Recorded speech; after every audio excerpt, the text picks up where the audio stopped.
Hey everyone, welcome to the Ecobite podcast, where we will be diving into topics around the environmental industry. Join me, Cameron Davis, and Ecobot's product manager and seasoned environmental scientist, Liv Haney, in a deeper conversation with our guest. If you'd like more context to our conversation and/or a crash course on the topic at hand, please view the Ecobite video recording before getting started. Either way, enjoy. I'm Jessie Mahr. I'm the Director of Technology at the Environmental Policy Innovation Center, or EPIC, and this is Ecobite. I was just going to share a bit about my background. My whole career primarily has been around wetlands, wetland monitoring, wetland science, wetland ecosystem benefits. And I had a lot of road gaps or stop gaps throughout that process. And the first I would say is in grad school, I was really focused on where should we cite wetland restoration projects for the maximum benefit? What is the scientifically proven best way to do it if I'm a coastal community, or if I'm inland, or if I'm in a really urban area or rural? And to do that, I needed really good data, and I needed to know, where are wetlands? What are the impacts? What is the current land use? And each of those data sets were at least 10 to 15 years out of date. And if we look larger beyond just Massachusetts, where I was working in the US, some of the wetland data sets are 50 years old. Alaska's not even mapped. And that was a really aha moment for me of we don't have good data to inform and scientifically drive where we should be doing some of the most impactful work when it comes to wetland restoration and conservation. So in grad school, I studied water resource engineering and environmental policy. And my thesis was really focused on where we should cite wetland restoration projects and how successful are we in the restoration that we're doing. So as part of that, I did kind of two things. One was a large GIS model on prime locations for wetland restoration based on where wetlands currently are, where there's been impacts, where we need more stormwater management, or we need more support for coastal flooding. And the second part of that was doing field work on different restoration projects that had happened in Massachusetts to say, all right, 6 months out, a year out, 3 years out, what are we seeing? And how quickly does wildlife and the benefits of restoration start? How does it come to fruition? I then, during grad school, was trying to do a bit of field work on wetland science and what can we track in terms of benefits following a restoration project. First, that was thwarted by my fear of snakes. Terrified, was not a field sciences person, but I tried, and we had to, we put all these stream gauges throughout, because there was a river running through the wetland restoration, and we wanted to know how the stream flow changed. And I had to carry an umbrella with my laptop with a USB cord. Sometimes the monitors that we put in were just cut and stolen. And sometimes it was so hard to physically get to the location to try to plug in my laptop and extract the data. This was about 5 years ago, maybe a little bit longer. Maybe everything's changed and things are in the cloud, but our monitoring and sampling plan really depended on where we could easily get to. And I couldn't get that data on a regular basis because it depended on when I could get out to the field and extract the information. And sometimes there's weird technology errors. I want to say maybe we fixed that, but who knows? But that led me to really think, one, I can't do field work, terrified of snakes. There has to be a better way to do this, or a way that can complement the folks that want to be in the field. So after grad school, I landed at a technology company called Upstream Tech that was using satellite imagery to monitor large landscapes. And I was really excited to think about the application for wetlands. We quickly realized, satellites might make sense in some scenarios. There's daily imagery, there's weekly imagery, there's biweekly imagery, but also we might need drones because they have much higher quality information. And so I was really thinking about this and educating myself and the stakeholders that might be able to use this on what type of information and technology makes sense for wherever you're at in your restoration project or design, and quickly hit some other barriers, which was folks were scared, didn't know what it was. And me working at the technology company, they didn't want to listen to my opinion because they're you're just trying to sell me something. And there was a real dearth of information within the wetland community and environmental community writ large around when could emerging or established or innovative technologies be useful in the environmental work that I'm doing. And I didn't see that community really anywhere. And then what would happen when we would have these conversations is maybe one district was trying it, one state was doing it, but there wasn't cross sharing and there wasn't consistency in terms of when and how this information could be applied. That also led to sometimes there being regulatory barriers or perceived regulatory barriers, so just shut down the conversation entirely. At that point, I thought, okay, where could better policy or process or folks on the other side of the room that had a technology background be helpful in making use of innovative tools for environmental decision making? So I landed at Epic, where I now lead our technology team. And that's what we think about all day, is just what are the tools, people, processes, regulations, changes that are necessary to complement environmental decision making or complement our use of technology in environmental decision making. Learned a bit, still trying to figure it out, but I see a lot of value in technology and complementing our restoration work, and hopefully we can figure out how. Some of the things that I would look forward to in the next couple of years is up-to-date information about where wetlands are. That should be consistently available for all the US. Acoustic monitoring to hear the sights and sounds of restoration. eDNA to track what is there if we can't necessarily see it. And just a publicly available information, much more easy. So we don't have pockets of information that live within one consulting firm or one agency or one company, right? We should be able to have all that information publicly and easily accessible. And we have the technology to do that. That's a pretty easy lift. So some are hard, some are easy, but I think within the next 5 years, we'll see a lot of progress on the technology front.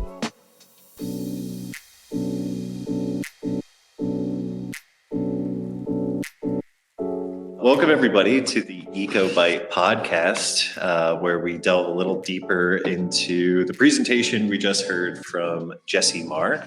I'm here with my co-host, Liv. I'm Liv Haney, product manager for Ecobite. And we also have another member of the Epic team, Becca Matson. Go ahead and introduce yourself, Becca. Hi there. I'm the director of the Restoration Economy Center, and I'm a colleague of Jessie Mahr, and we have some crossover sometimes that relates to technology and wetlands. Lots of technology, lots of wetlands. Let's get into it. Liv, you have a question. Go for it. Yes, Jessie, thanks for presenting. I thought you brought up a lot of interesting and important topics regarding wetland, the future of wetland restoration and conservation. One thing you mentioned on sort of at the end is data management and data moving from agencies and stuck in private sectors and sort of being held captive by certain elements of the environmental world. Can you explain more, how does data currently flow to regulatory agencies? How does it move through the pipeline of development and permitting in the country?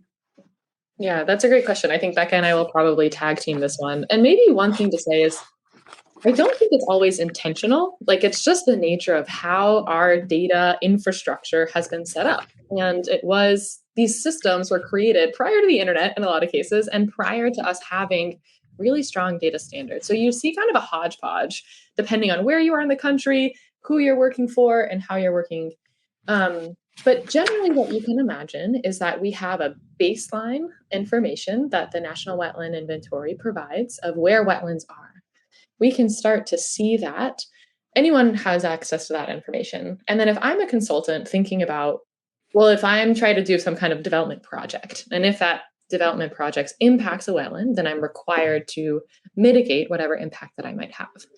Sometimes when I'm doing that planning process, I may or may not have access to up-to-date information about where wetlands are from the prior issue of that data being 50 years out of date.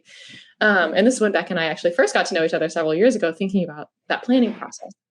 So then I'm doing a project, I have some information, I haven't yet been to the field, and then I send a consultant to go actually survey the landscape and say, all right, what's out there? What is my house or road or transmission line going to impact? And then you can get much higher quality information about where wetlands are, where any type of stream or other ecosystem feature might be. And that detailed information is maybe that then is like sent back to the company that wants to do the initial impact. Maybe part of that shared with the Army Corps, which Becca can speak to, And maybe this will pass to Becca. It's like, what then happens and where does that data go? Yeah, that's right. So I've been finishing up some research that's based on the Corps of Engineers ORM dataset. So that's where they collect all the information about permits and also wetland and stream mitigation banks. And we've been hearing a lot that they are taking a long time and just haven't known why or if that's true or not. So, so that information comes into this big, huge data set. And then that data set over there sometimes doesn't speak to another data set over here. So there's this, the data set of all the permits, and there's a data set of wetland and stream restoration banks. They don't necessarily talk to each other very well. We found some inconsistencies there. And then overall, the point I'd like to make is that we're not seeing sort of basic project management technology being integrated into the flow of permitting at the Corps of Engineers, and I'm certain that it's probably the same at other agencies as well. So if there's a timeline, if there's a process for paperwork going through and the data going through, it keeps getting hung up or stuck on a desk. And it turns out that it's not the agency staff who are moving the process forward. It's usually the applicants who are calling and saying, where is this permit? What's going on? And they're pushing the process instead of the agency pulling the process. And I'll just give my little fact that our data analysis showed that it's supposed to take 225 days to get a wetland or stream restoration project approved. And it's taking, on average, over 1,000 days. So it's not meeting its targets, and everybody knows it. Now we have the data to prove it. I wanted to go a little deeper into eDNA. Is this the new big dating app? Is this the replacement for Ancestry.com? What does it mean? Explain it to me if you could. Sure. So yeah, I definitely have a lot of knowledge of environmental DNA because I took on a project to do a training, an online training about eDNA. And so I had all these professors talk about it, but they talked at such a high level that it was impossible to understand. So I had to translate everything. So it means environmental DNA. And that's little bits and pieces of your body, of an animal's body that are shed into the environment. So it's hair, saliva, fur, and doo-doo and stuff like that. And it gets into the environment, and it actually has a long track record in academic literature of using eDNA, particularly for aquatic species, to find out if they're present or not. So some of the uses of this might be if you're trying to track how far along an invasive fish species is coming up the river or something, you can kind of put little stations and sample that eDNA. And the great thing is that the species doesn't have to be present, and you don't have to harm the species to find out where it is. You just scoop up a cup of water, basically. And in that cup of water is the scales and the guts and the blah, blah, blah, blah, right? And then you sort of process it using some of the same technology that we've used to detect whether or not we have COVID, right? So some of that technology is used in that eDNA process to say, ding, yes, we have the species, no, we don't have the species. And it's even going further than that and into something called metabarcoding, community metabarcoding.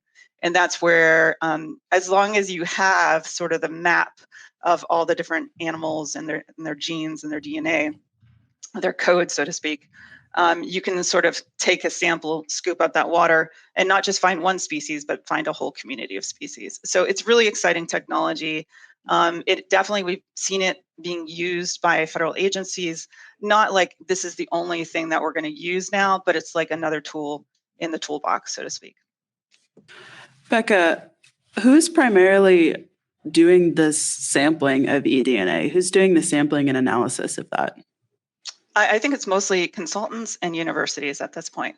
Probably, it's being driven by universities and academics, and then they graduate and they sort of bring that technology to the field. And they've got these little backpack samplers, so it's not like you have to just collect it and then send it off to the lab. You can now analyze it on the spot as well. And my older colleague at my last job, he was making a Star Trek reference where they had this little analyzer, and they'd go onto a new planet, and they'd be like, bloop, bloop, bloop, what's living here, and we can find out just from that. So I think that's the direction we're heading in. It also tells you if there's ghosts around. Cold spots, right? So when we talk about permits piling up, it takes the person that submitted the permit to actually get it to move. And then we look at, Florida, who took over their 404 regulation. And, it went so well in New Jersey, it went so well in Michigan. And we're like, okay, cool. States can figure out their wetlands. And, Florida is one giant wetland, I would know. I come from there, also afraid of snakes, Jessie. So it's like, who needs to motivate this change? Because it's like the states seem to have it under control. So in some ways, Florida kind of, I don't know if they're still figuring out how to do it, if they're developing an internal technology that seems like it, could help them move things along. But, up to this point, it seems like it hasn't gone too well. So does it need to be federal, or do you think it needs to be driven by states? I think you might be waiting a while if it's federal, right? Just kidding. That's true too. Well, and with the IIJA passed, a lot of money is going into the permitting process, as we talked about on our last Ecobite session. So if that even factors in, but I'd love to hear your perspective on that. I mean, I think, there's many pieces of this puzzle. I think the one thing that makes sense from a federal level, and I'll just beat my tech drum, is the digital infrastructure to be able to see all of this information in one place, and the project management type programs that don't make sense to replicate differently for every single state, because a lot of these consulting firms, one, work across different states. So it's hard if you have to submit something different in every place. Two, it becomes hard to aggregate that information. And three, we know that wetlands don't have political boundaries. They often might be at the intersection of two different states. And when you think about projects like the Chesapeake Bay that require multi-state approach, or even the Gulf of Mexico, right? You have many states that feed into this overall wetland restoration goal. And that type of information should be made easily accessible and of the same format across all different states. Then, each state can put their own flavor on it, but what is the baseline of information and quality of digital infrastructure that needs to be there? So then all states can thrive, whether they have the capacity to do it themselves or not. That's awesome, Jessie. That's helpful perspective to sort of put everything into. I have a follow-up, I guess, two-parter question. So the first part is, I also worked previously for a large-scale environmental consulting firm. What I noticed while I was doing field surveys and just the people that I was working with and who was training me in wetland sciences is that I found that it was definitely an older crowd. There wasn't a lot of young up and coming wetland scientists that were just taking the reins over. So how does pushing innovation work in a field that's still sort of stuck in the past in a lot of ways? And how can we make that more accessible to as many people as possible and really make it easy for them to follow and understand? The other part of the question sort of is permitting reform is the only thing I've seen really regarding environmental news, well, apart from environmental disasters and emergencies, but in terms of what's up and coming with environmental permitting and EPA reform and the IIJA is all about permitting reform and the understanding that in order to meet clean energy goals or meet just energy infrastructure goals, period, we have to have permitting reform to be able to speed through these processes. So how do we get the innovation into the hands of the scientists and those that are doing the analysis and doing the surveys? And then how do we get that survey data pushed through permitting so that we can actually build things? This is a phenomenal question. And one of the things that we think a lot about on the tech side, and kind of what brought me here, was it's not that we don't have innovative technology. Like, I feel like we do have a lot of the solutions to some of the things that we're focused on. And it's really a cultural shift. And when we break down the cultural shift, and our technology program thinks about like people, process, and sometimes it's data. The people is, what are the skill sets that you want to hire for in these agencies? So who's on the other end of that? And it's hard, as I was saying, from a technology perspective, if the person that you're talking to is like, I've never heard of satellite imagery, because it's a newer thing. Or if you're hiring junior level GIS staff, of which I was one, and not the senior level positions that can think about innovation and data strategies more holistically and set the tone for the agency. So we think about the leadership positions, we think about then the staff, the general staff, but then also a third critical point that we think about are the points of entry for technology or data innovation. So where partnerships offices that maybe are interagency by nature, because, my fun stat that, Becca had hers is there's, 25 federal entities that manage water data. We know that environmental agencies have complementary and overlapping data needs most of the time. So how do we have one partnerships office that is able to properly vet and evaluate this innovation and make sense for these 15 programs? And that can kind of then help us be a bit more strategic and thoughtful about where and how to use innovation. And then I think the second part of that question is, right, what I notice is there's actually not a ton of like regulatory or policy change that needs to happen as much as just like the education and those other aspects related to the leadership and teams that could be helpful in sparking innovation or using it where necessary. And then I'll take on the sort of the streamlining permitting part of things. So that's an area that our organization is definitely really interested in, because we think restoration should be permitted quickly. It's environmentally beneficial, yada, yada. Okay. So one of the things that we've been hearing as we're starting to have informational interviews with people who are doing restoration projects is we keep hearing that one of the major barriers, or the things that slow down permitting, has been just a lack of resources at the U.S. Army Corps of Engineers and other agencies, and the turnover and the training that they need. So I have a lot of empathy for thinking about those staff, thinking what they have to go through. They're probably like the bad guy on everybody's radar. Nobody's like, yay, permitting person. So I think we have to come at it with a lot of empathy and think about what they're going through. So that's one of the things that keeps coming up, is have more resources, and maybe some of that IIJA money is being funneled there, and that would be great. The other thing I think is making things more accountable, having leadership that say this is a priority, and then also introducing technology to help out with project management. And a really good example that I've seen that's come out recently is a project that's called PEEP in Virginia, and it stands for Permitting and Enhancement and Evaluation Platform.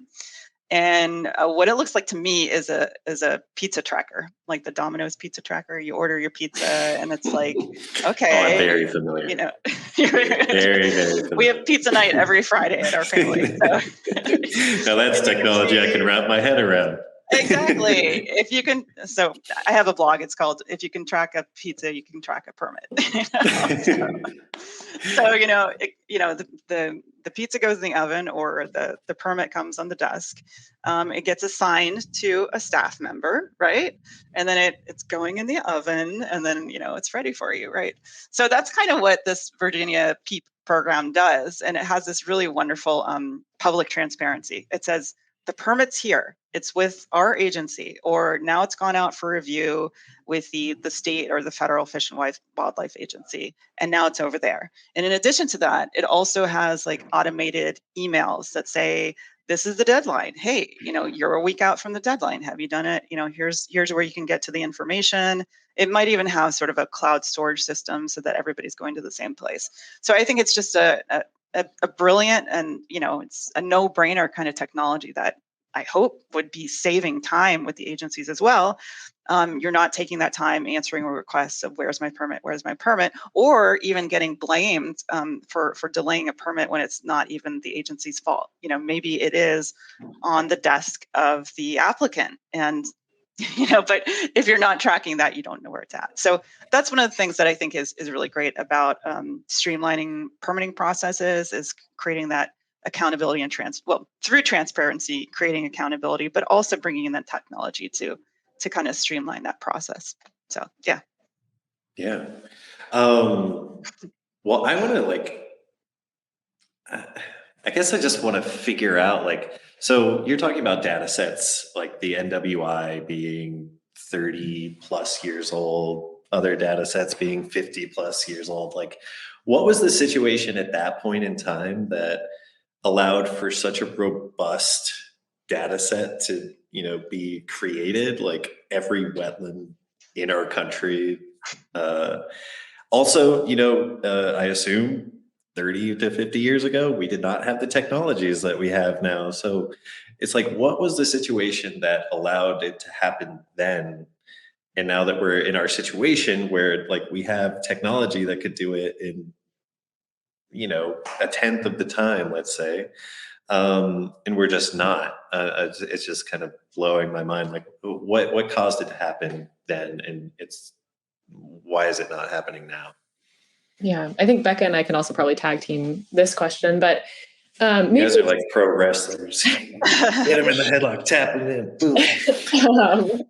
But maybe just to explain this a little bit further, right? So we have the National Wetlands Inventory, but the timeliness of the information for each state or region varies. So in some parts of the state, the information is much older than in other parts of the state or other parts of the US that have been updating that information over time. Where and how that information has been updated really varies, I would say, region to region. And I couldn't give you, at least maybe Becca knows, why certain areas are better than others. But for example, we saw a proposal from Minnesota where they were going to take $10 million in 10 years just to update their state's map. And you're like, that is too much money and way too much time. We need much higher quality information now. What I've heard about how this information was created in the past was literally people looking out the side of planes and trying to map where they were. They take aerial imagery and are manually drawing it depending on the types of information. And I think the one thing that Becca and I have also been thinking a lot about is there are dozens of wetland classifications, and the National Wetlands Inventory wants you to have all those classifications, where sometimes, depending on where you are in the decision-making process, you just need to know likelihood of wetland or not. And then maybe I can avoid that entirely. And then when I need to do field work, I can do the much more detailed thing. So I think, what is the world in which we just have a baseline, likelihood or not, and then higher quality information supplemented by field visits? And Becca, I don't know if you want to add anything to that. So you mentioned that the state of Minnesota, was going to spend 10 million. Yeah. Michigan. I can fact check myself, but it's okay. Michigan or Minnesota. It's a state. Yeah, there you go. So at my last job, I was collaborating with the Chesapeake Conservancy and to use artificial intelligence, deep learning, actually, to predict and identify where wetlands were based on satellite data and the different bands of light that you can see and you can't see. Along with LiDAR data, which is sort of point cloud data that creates a 3D terrain, and then some other data as well, imagery, I think, too. And anyway, so they took all that data, they applied deep learning, and got a 94% accuracy rate, which is pretty amazing. And they'd like to expand that model to the entire Chesapeake Bay. And I want to say the price tag on that is order of magnitude, it's around 500,000 for 5 states, a huge area in the mid-Atlantic region. So I think there could be tremendous cost savings in using deep learning and newer technologies to kind of, predict where things are. Now that needs training data, right? So good data in, good data out, garbage data in, garbage data out. And at the last company that I worked for, there were a lot of electric power companies who were collecting wetland data. And we thought, awesome, we have this wonderful data set. We'll use this to be a training data set for the model. And then we found out that the data was like arbitrarily cut off by the edge of the right of way. Transmission lines have those sort of open areas that are about 100 feet or so. So we couldn't like train the machine with this, or else it would think that all wetlands had a straight edge to it, right? So you need good training data in order to do this. But every single project that needs a wetland delineation is collecting that data, right? And once it becomes a finalized permit, that should be public information. But it's in essence is not, because it's probably saved on a PDF file, and then you'd have to do a Freedom of Information Act request to get it. So I think a wonderful idea, if we could get there, would be for all those thousands, millions of dollars that are spent on field data and creating that and collecting that goes to a federal agency, if those could be in the public domain in the future. So that's my wish list. Jessie, I definitely did a lot of the likely, not likely wetland presence surveys with my experience in consulting. And they were really helpful for planning purposes. And a lot of times we would use just publicly available data to do this sort of analysis of a probability of wetland presence. And that helped engineers get a better design so that we would have a smaller area to actually go survey. Okay. I also, so in my experience at university, I worked on a couple of citizen science projects using crowdsourced or community-sourced information. I actually used a lot of COCO-RAS data, which is Community Collaborative Rain, Hail, and Snow Network. So I was wondering if, thinking about maybe hobbyists, COCO-RAS is really popular with farmers and people that are out there actively taking this rain data, precipitation information already, and now they can just contribute that to other people in their area. I was wondering if you thought that there would be any space for that for wetlands in the future, potentially, whether it's just not like a likely or not likely presence, but thinking of people like fishermen that are going out and trudging through areas where they're going to then go fish. Like they're already walking through the area. Can we just get them to take a quick map and upload something? Do you see any future for that? I mean, I would say yes, 100%. And I think that gets to another aspect that we think about on the tech team is, right, how do you get government agencies to be more amenable to using third-party information or community science data? And so I would say all of that kind of goes hand in hand, but that we have a completely underutilized resource of people that are doing this already. And if we have the technology to easily capture that information on your phone and upload it to a central repository, which we do, then the next step is then how do you operationalize that into decision-making and or get comfortable with that even existing? And whether it's used for official or unofficial purposes, we should at least have that information in a larger repository. So yes, and let's figure out how. Yeah, and I did a previous research project on citizen science species data, because a lot of folks were coming at it like from a place of concern. Like, what if somebody says there's a yada yada species over here, endangered species here, just to halt a project, and it's not true. I think the best and most widely used citizen science projects and platforms have some kind of check in place to make sure that it's like, oh, you see a zebra? I don't think so. or you see a certain bird at this time of year, that's out of its range. It's not normal. Are you sure? And we'll have a real person go and check that record and ensure that that's correct or not. So what we're seeing in the research that I did previously was that citizen science apps like eBird and iNaturalist are they can be considered research grade in some situations, and they have been used in models for bald and golden eagles with the Fish and Wildlife Service, and I see them cited in listing decisions for endangered species and things like that. So I think they're getting more widely adopted, and if you can address, what is that concern, is there any safeguard for those concerns, I think it'll just keep on moving forward. Well, great. You guys cited so many things, and they're going straight back to your website because you have so much amazing content there. We'll have a bunch of links in the description of this podcast, but please check out the Environmental Policy Innovation Center.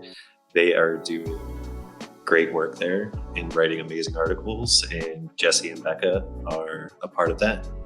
And thank you so much for joining us today and having a discussion for Ecobite. Yeah, thanks. Thanks for having us. Of course. All right, y'all. We'll catch you next time. Thanks, guys. Great.